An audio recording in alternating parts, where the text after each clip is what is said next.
Al-Asdiqa, salam alaikum. Bonjour ou bonsoir les amis. Et j'espère que vous allez bien. En tout cas, c'est ce que je vous souhaite. Et pour le meilleur de toutes les situations. Bienvenue sur votre chaîne Bled Maghribia qui attend comme d'habitude vos encouragements en la partageant autour de vous et auprès de toutes vos connaissances. Mais surtout en vous y abonnant le plus nombreux possible pour y être informé rapidement avec les dernières informations, bien entendu, et ce en toute primeur. Un tout grand merci de nous recevoir une nouvelle fois chez vous et parmi vous. Cette 152e vidéo vient vers vous pour vous proposer votre ce qui fait débat habituel, c'est-à-dire le ce qui fait discussion entre nous à chacune de nos entrevues.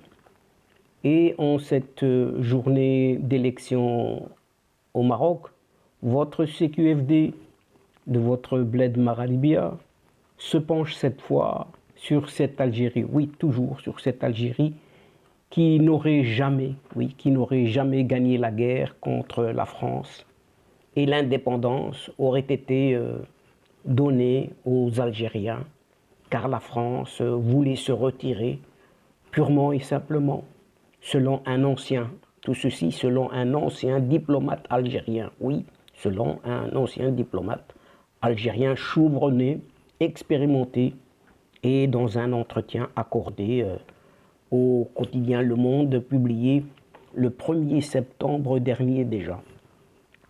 Et ce diplomate algérien a ainsi fait un parallèle, oui, il a fait un parallèle étonnant entre le retrait de l'armée américaine d'Afghanistan et le départ des troupes coloniales françaises d'Algérie en 1962.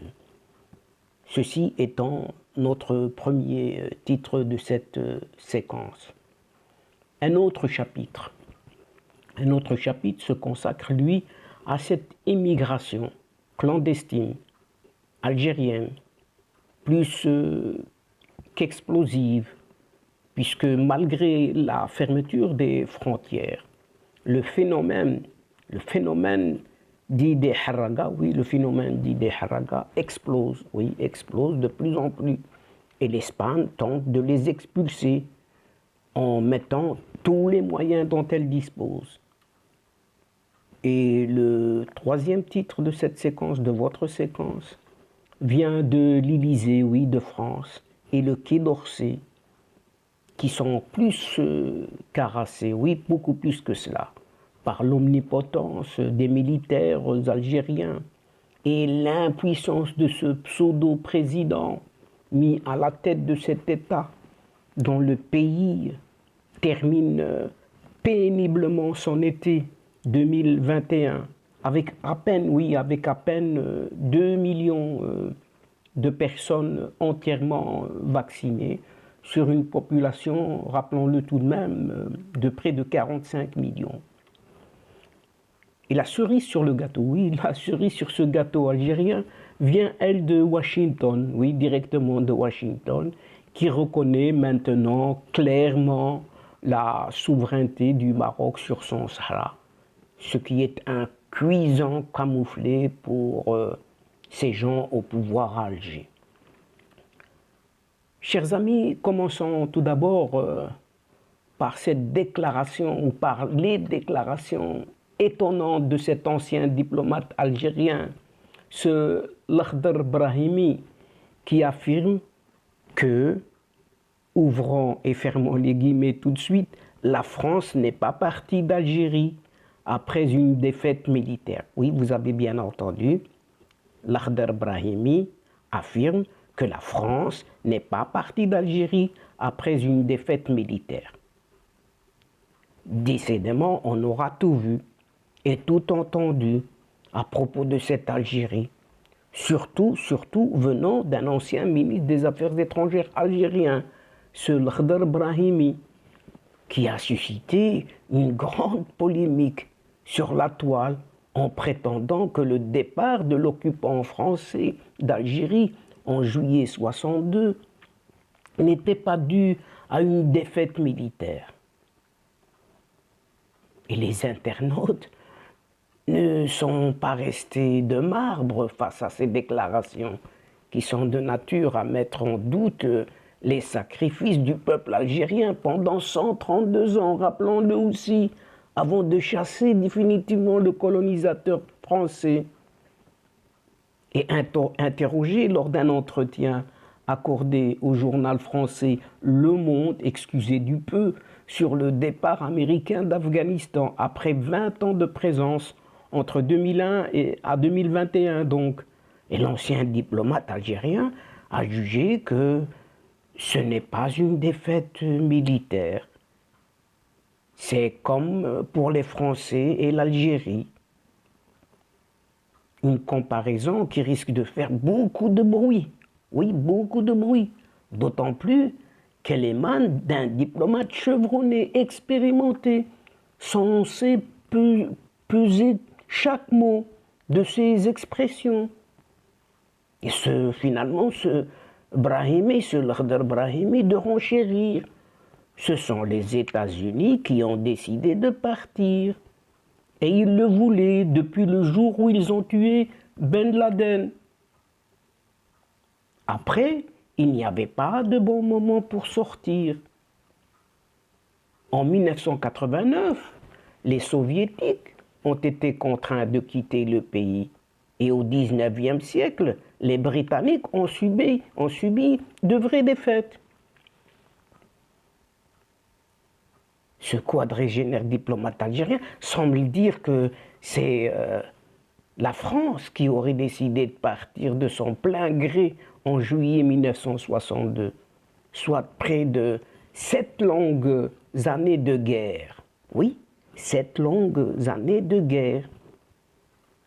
Ces propos tenus par un ancien, oui, ces propos sont tenus par un ancien cadre du Front de Libération Nationale, ce fameux FLN, qui est toujours au pouvoir, rappelons-le. Et ce diplomate appartenait à ce Front de Libération Nationale. Et c'est un diplomate qui se dit renommé, de renommée mondiale.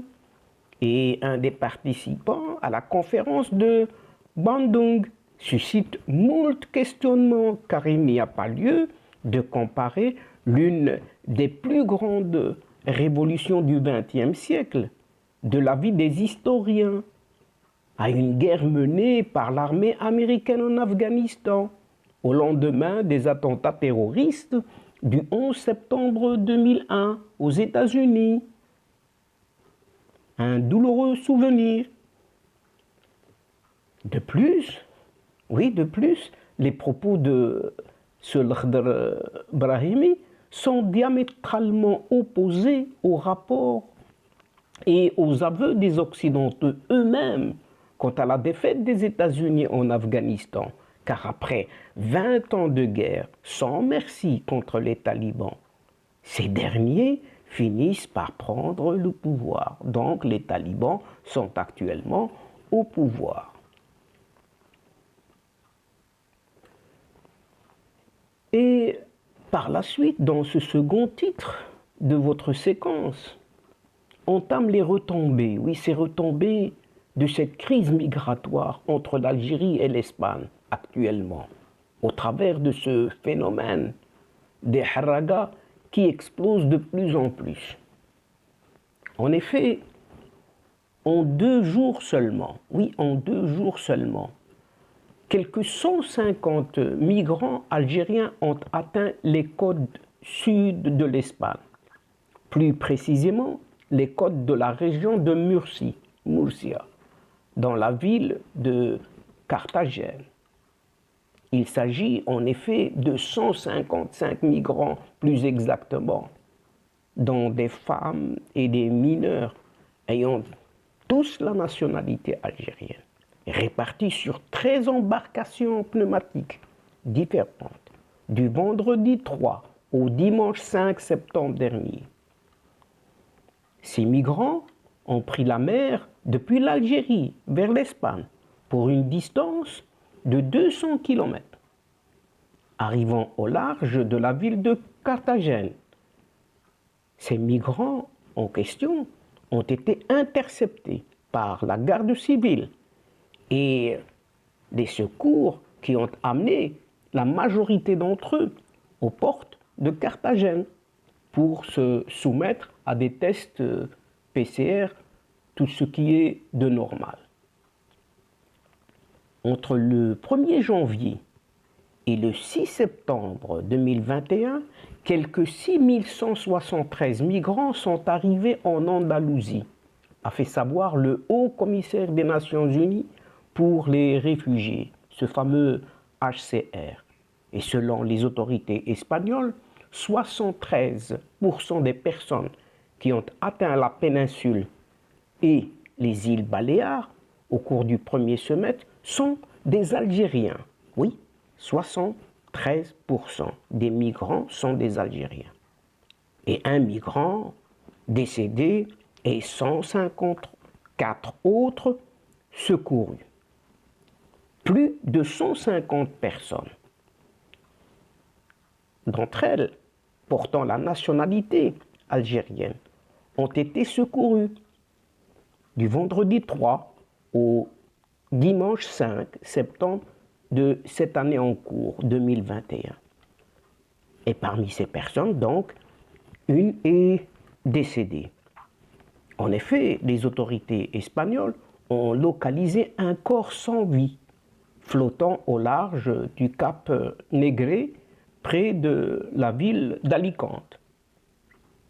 Et les services funéraires ont procédé à un examen externe du corps qui était dans un état de détérioration avancée, a fait savoir la radio espagnole COPE, ajoutant que la dépouille mortelle a été ensuite transférée à l'Institut médico-légal de Carthagène pour une autopsie.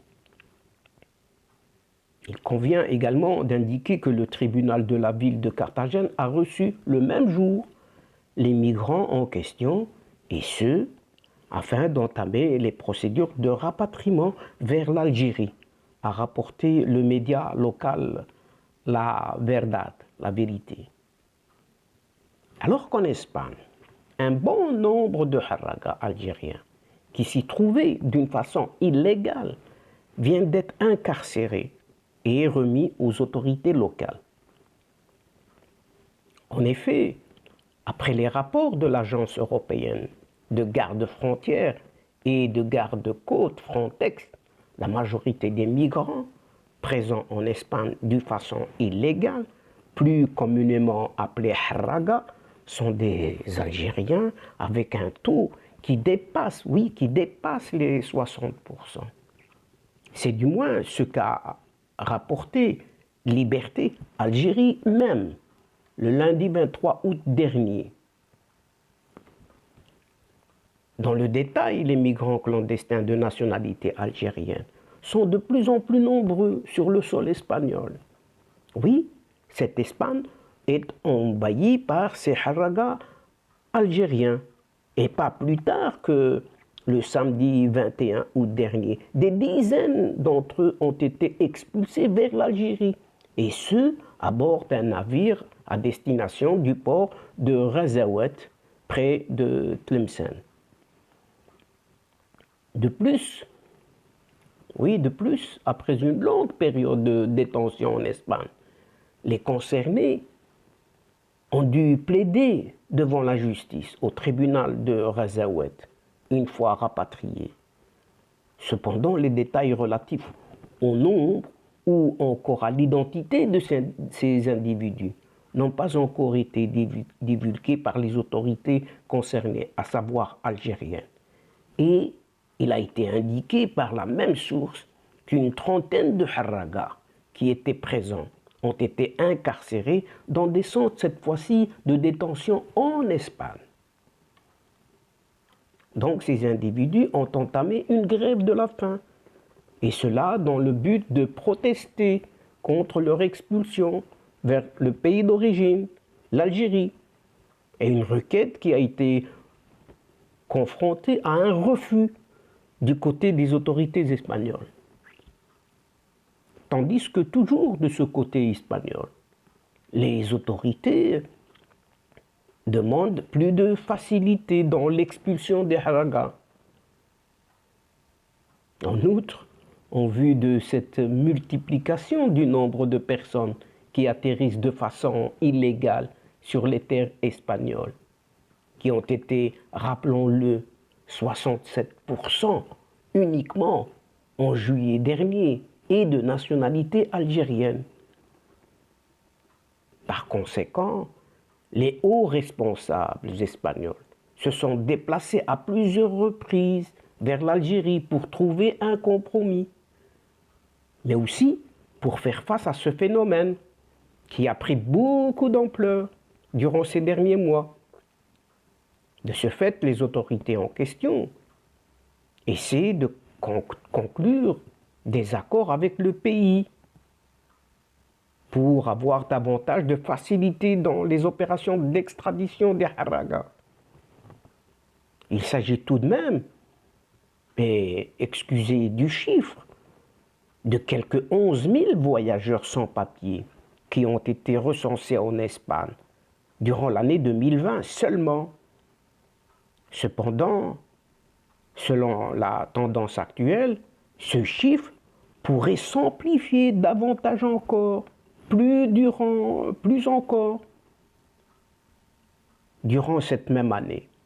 Donc c'est loin, mais oui, c'est loin d'être fini, cette question de migration dite de haraga. Et chers amis, nous arrivons à votre troisième titre de cette séquence, qui concerne cette fois-ci l'Élysée et le Quai d'Orsay, la France, autrement dit. Et l'Élysée et le Quai d'Orsay sont harassés par l'omnipotence des militaires et l'impuissance, mais vraiment l'impuissance de ce pseudo-président athée. En effet, une certaine lassitude s'est emparée de l'Élysée et du Quai d'Orsay quant à la situation algérienne actuelle. Des sources bien informées à Paris ont confirmé que le président Emmanuel Macron lui-même, avec son ministre des Affaires étrangères, Jean-Yves Le Drian, ne soutiennent plus du bout des lèvres ce soi-disant président athée, qu'ils avaient pourtant à la bonne il y a ne fût-ce que quelques mois seulement. Et cette même source note que le changement de la position française, perceptible dès le mois de juin dernier, a été précipité par ce qui s'est passé en Kabylie. L'Élysée a été véritablement horrifié par la gestion des incendies en Kabylie, et notamment par le meurtre de ce malheureux Jamel Ben Smaïl, Allah yarhamou, lynché et brûlé, vif, par la foule, devant les yeux passifs des autorités elles-mêmes, ce que rapporte un ancien diplomate français, toujours consulté par les services de la présidence, consulté par les services de la présidence sur le cas algérien. La fuite en avant des dirigeants algériens qui ont tour à tour accusé d'abord les islamistes de Rachad, puis les indépendantistes du MAC, le mouvement pour l'autodétermination de la Kabylie, encore les Israéliens, et encore, puis les Marocains, de ce meurtre d'abord, de ces incendies ensuite, a fini finalement par convaincre les Français que le pouvoir actuel en Algérie ressemble de plus en plus à un bateau ivre qui tangue au gré des clans qui gèrent cet État dit Algérie. Et le Quai d'Orsay déplore à son tour également l'absence d'interlocuteurs fiables à Alger. Même le chevronné le chevronné François Gouillette, cet ambassadeur français en Algérie, et qui pourtant on a vu d'autres, notamment en Libye et en Arabie Saoudite, est aujourd'hui complètement désorienté. Les notes qu'il envoie, oui, les notes qu'il envoie à ses supérieurs sont d'un pessimisme rarement vu, affirme cette même source donc. Les batailles, oui, les batailles font rage entre les différents clans militaires et les politiques sont en retrait dans une situation économique qui se dégrade d'une façon vertigineuse, pour ne pas dire catastrophique. Ce qu'a expliqué un diplomate français en poste en Algérie. En effet, cette Algérie, oui, cette Algérie d'aujourd'hui sort péniblement, mais vraiment péniblement de son été 2021, avec un bilan, pour ne pas dire catastrophique, plutôt insatisfaisant, concernant le nombre de personnes entièrement vaccinées cette fois, à savoir ayant reçu les 2 doses d'un vaccin anti-Covid-19. Il est clairement confirmé qu'au cours de plusieurs investigations, concordantes, que les autorités sanitaires algériennes ont pu à peine vacciner entièrement 2 millions, oui, 2 millions d'Algériens et d'Algériennes depuis la fin du mois de juin et jusqu'à la fin du mois d'août dernier. Ce chiffre n'a jamais encore atteint les 3 millions de personnes complètement vaccinées, comme l'a fait croire le 4 septembre dernier le porte-parole du comité scientifique chargé du suivi et de l'évolution de l'épidémie Covid-19 en Algérie.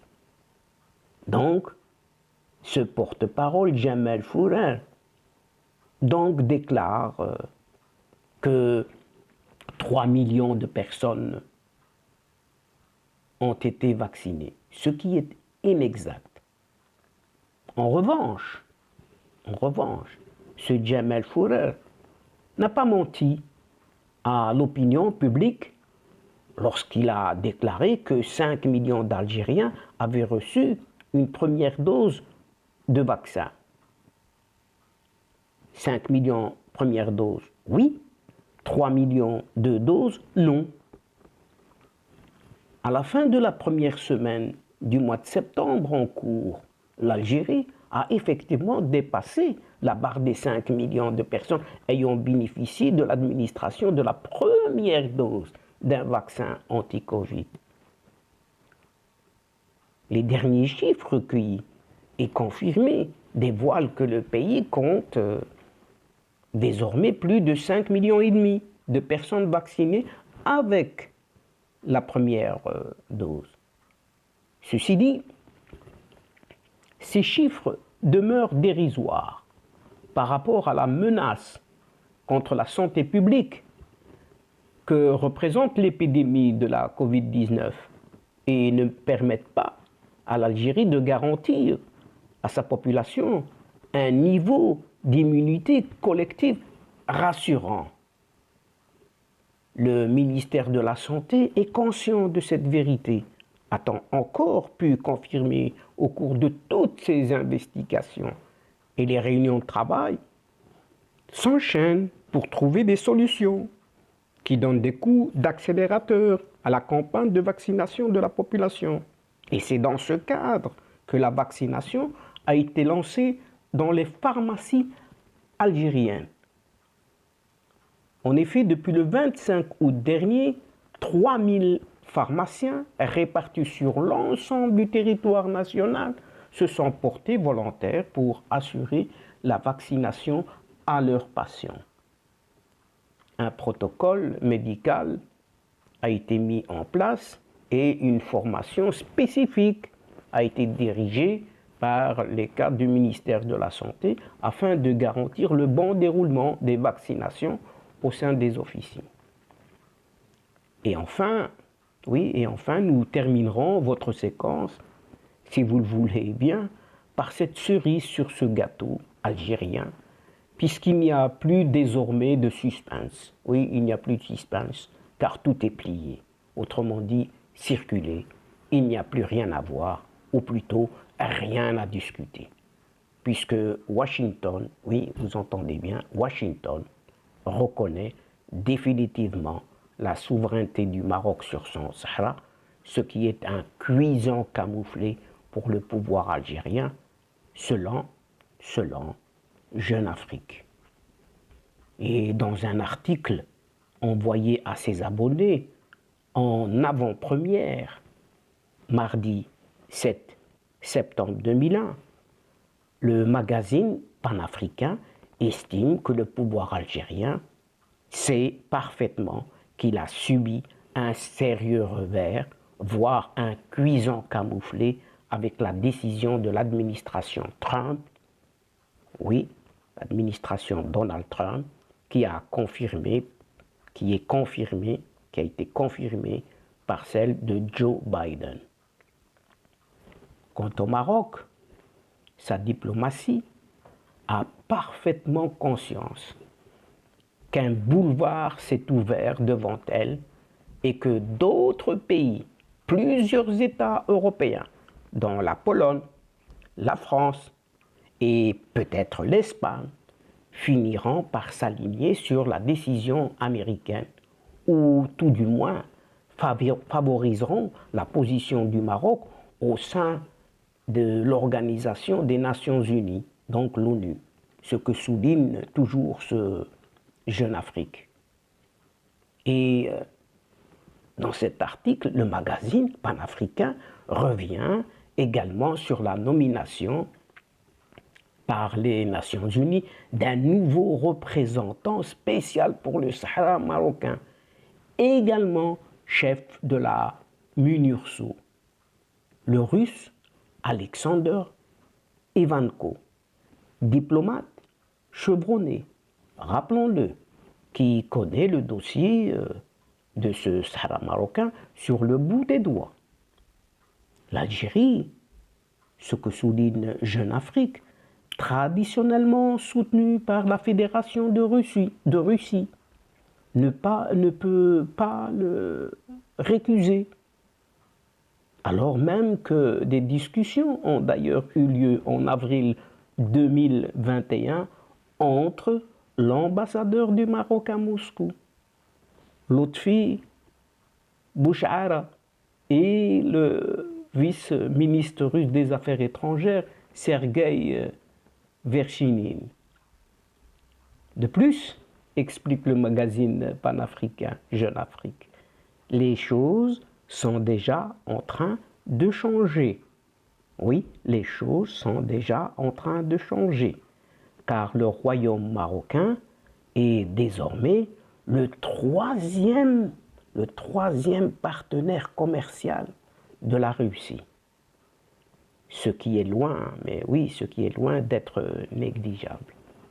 Et donc, chers amis et chers adeptes de la chaîne, c'est ici que prend fin la séquence d'aujourd'hui, en prenant congé de vous, mais néanmoins, nous espérons vous retrouver très très bientôt avec un immense plaisir au travers de votre Ce qui fait débat habituel ou ce qui fait la petite discussion entre nous à chaque fois, ou du moins un petit débriefing à chacune de nos rencontres. En tout cas, un tout grand merci pour votre confiance, pour votre fidélité et votre patience. Mais surtout, un grand merci pour votre participation, de nous écouter jusqu'au bout des séquences et de les écouter, mais néanmoins, ne nous oubliez pas de nous aider réciproquement, mutuellement, d'aider votre chaîne Bled Maghribia en vous y abonnant en masse, en grande masse, avec le plus nombreux adeptes en plus, afin d'être informés rapidement avec les dernières nouvelles. Et surtout, essayez de partager au grand maximum, mais vraiment au grand maximum, vos séquences vidéo, les séquences de votre chaîne. Pour ma part, il ne me reste plus qu'à vous dire au revoir les amis. الأصدقاء السلام عليكم ورحمة الله تعالى وبركاته. À la prochaine fois et à bientôt. إلى اللقاء في حصة أخرى إن شاء الله. مع السلامة.